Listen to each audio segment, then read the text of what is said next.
Kita akan membahas kasus ini bersama dengan kriminolog Hanifah Hasna yang sudah bergabung di Berita Satu Sore melalui sambungan virtual. Selamat sore, Mbak Iva.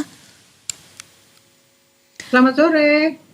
Baik, Mbak Iva, sebelumnya terima kasih sudah bersedia bergabung bersama kami pada sore hari ini. Dan langsung saja, ini kasus yang sangat tragis tentunya di mana seorang wanita selama 3 tahun mengalami penganiayaan, kemudian disekap dan ditemukan dalam kondisi yang sangat mengenaskan begitu. Menurut Anda sebetulnya motif dari pelaku sampai tega menyiksa kekasihnya ini apa, Mbak Iva? Oke, baik. Kalau kita mau melihat motifnya sampai sekarang masih belum dipastikan karena pelaku belum tertangkap. Tapi dalam beberapa kasus terkait dengan kekerasan dalam keluarga biasanya karena ada kondisi-kondisi ingin menguasai. Jadi ini bukan hanya karena emosi sesaat atau karena cinta. Karena kalau cinta dia tidak akan melakukan hal seperti ini. Tapi ini lebih pada penguasaan terhadap korban. Jadi kalau kita melihat dia sudah melakukan penganiayaan sekian lama, ada kalanya seorang pelaku menganggap bahwa korban ini bukan lagi seorang manusia, tapi objek yang memang layak untuk diperlakukan tidak baik. Karena dianggap orang ini miliknya, mainannya, yang mungkin dianggap juga sebagai seseorang objek yang membuat harga dirinya jatuh, pelikannya juga bisa diambil oleh orang lain. Jadi kondisi-kondisi di mana dia menggunakan dehumanisasi kepada pasangan itu kadang menjadi sebab seseorang melakukan kekerasan hingga menimbulkan kematian sampai sejauh itu. Baik, jadi ada dugaan bahwasannya ini ada obsesi, ada keinginan untuk menguasai karena melihat korban sebagai objek begitu. Apakah lantas tindakan penganiayaan yang dilakukan oleh sang pria ini berhubungan dengan relasi kuasa, dan jika memang seperti itu bagaimana hubungan antara relasi kuasa dan tindakan kekerasan? Ya, karena dengan relasi kuasa ini sebetulnya menjadi salah satu sebab seseorang bisa melakukan kekerasan. Kita sama-sama mengetahui kekerasan atau kejahatan itu bisa terjadi karena 3 hal. Yang pertama karena pelaku yang termotivasi, di mana motivasinya sudah ada hubungan ya dengan relasi kuasa tersebut. Yang kedua ada korban yang rentan, karena dia menganggap bahwa korban atau pasangannya ini tidak akan lari dari rumah ini. Dia merasa bahwa dia tidak akan pergi dari rumah ini dan dia diusahakan untuk menjadi pribadi yang tidak kuat sama sekali. Nah, yang ketiga karena kondisi-kondisi di mana kontrol sosial itu kurang. Karena yang kita ketahui mereka tinggal dalam sebuah tempat kos yang berdempetan jaraknya. Tetapi saat ini tidak ada masyarakat di sekitar yang membantu. Nah, kondisi-kondisi seperti ini yang membuat relasi kuasa ini menjadi sangat-sangat timpang. Dan pelaku merasa bahwa korban ini tidak akan bisa melarikan diri dan tidak akan mendapatkan pertolongan dari masyarakat sekitar. Baik, seperti yang Anda sampaikan bahwasannya hal ini terjadi karena lemahnya pengawasan begitu. Dan memang selama disekap dan dianiaya, kondisi korban itu juga tidak diketahui oleh lingkungan sekitar. Lantas apa yang seharusnya menjadi perhatian dari kasus ini? Bagaimana kepekaan yang seharusnya ditumbuhkan oleh lingkungan sekitar terhadap sesama? Oke, baik. Perlu saya luruskan bahwa kita tidak menyalahkan lingkungan gitu ya.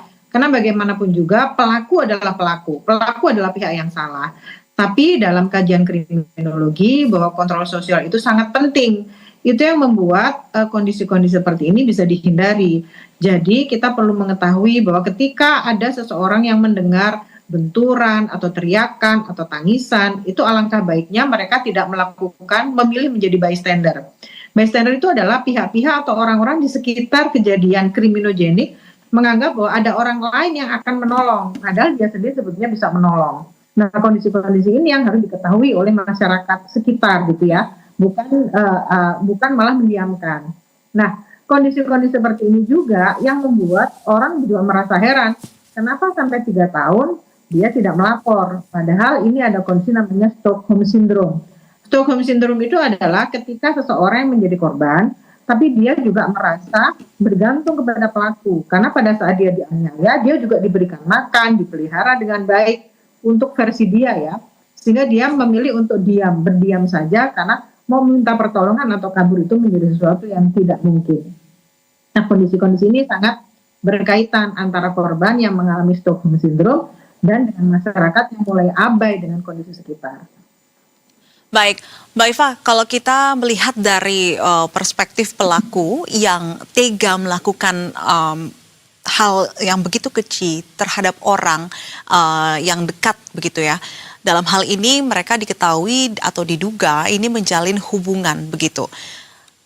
Apa yang melatar belakangi? Apakah ini diduga ada hal yang menyimpang yang dialami oleh pelaku atau seperti apa dari analisa Anda?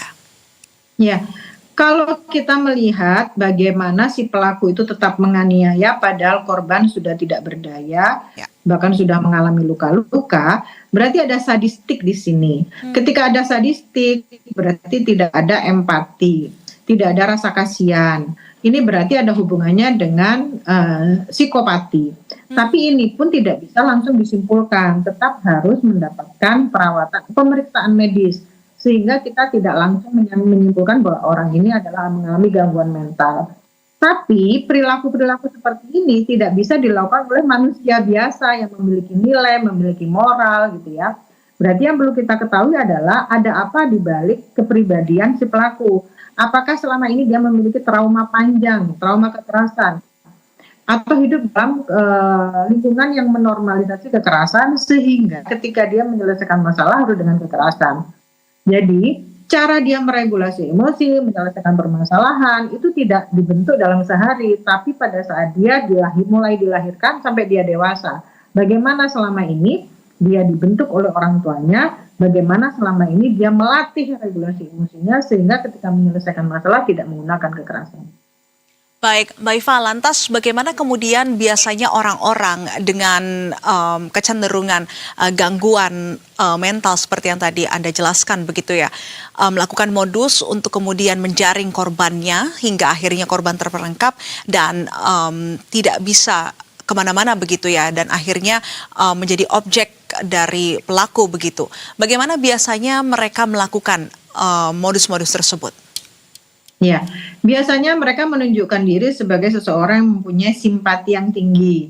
Biasanya juga dia punya cara-cara komunikasi yang sangat-sangat baik sehingga bisa memikat. Tapi memikat ini sebetulnya bukan kepada orang yang random gitu ya. Karena ketika dia bertemu dengan calon korban yang ternyata dia punya kepribadian kuat, dia akan mental gitu ya, karena dia akan tertolak. Tapi dia akan memilih orang-orang dengan kondisi-kondisi rentan, sehingga ketika dia menjadi korban, itu akan menjadi mudah dimanipulasi. Nah, biasanya pula mereka akan menempatkan di suatu tempat yang tidak bisa dihubungi oleh orang lain. Nah, kondisi-kondisi seperti ini sebenarnya sudah terbaca, ada tanda-tandanya. Ketika pasangan kita itu orang yang posesif, kita tidak boleh berhubungan dengan keluarga besar, kita tidak boleh menuliskan sesuatu di media sosial, atau media sosial kita itu dikuasai oleh dia. Dia penuh orangnya cara menyelesaikan masalah dengan cara yang agresif gitu ya. Terus melakukan kekerasan baik fisik maupun psikis, itu sebetulnya udah red flag dari sebuah hubungan. Tapi biasanya karena mereka memilih orang-orang yang lemah, orang-orang yang lemah ini menganggap bahwa yang dilakukan oleh pasangan adalah sesuatu tanda cinta. Nah, kondisi inilah yang menyebabkan kondisi kriminogenik dalam sebuah hubungan. Nah, kondisi kriminogenik dalam sebuah hubungan ini biasanya berlangsung lama karena seseorang yang hidup bersamaan biasanya menjadi sangat-sangat tergantung, apalagi kalau dia tergantung secara finansial, tergantung secara emosional, sehingga ketika mendapatkan kekerasan, kadang dia juga bingung sama dirinya sendiri. Apakah benar aku harus melawan? Apakah benar aku ini salah? Jangan-jangan aku memang layak untuk diperlakukan seperti ini. Karena yang rusak adalah pikirannya. Jadi sebetulnya ini adalah invisible prison, yaitu penjara yang tersembunyi, yaitu yang dipenjara bukan hanya badannya, tapi cara berpikirnya, cara dia memiliki dirinya, cara dia mengambil keputusan. Baik, Mbak Iva, yang miris juga dalam kasus ini bahwasannya sampai dengan saat ini pelaku masih dalam status buron dan masih terus dikejar oleh pihak kepolisian.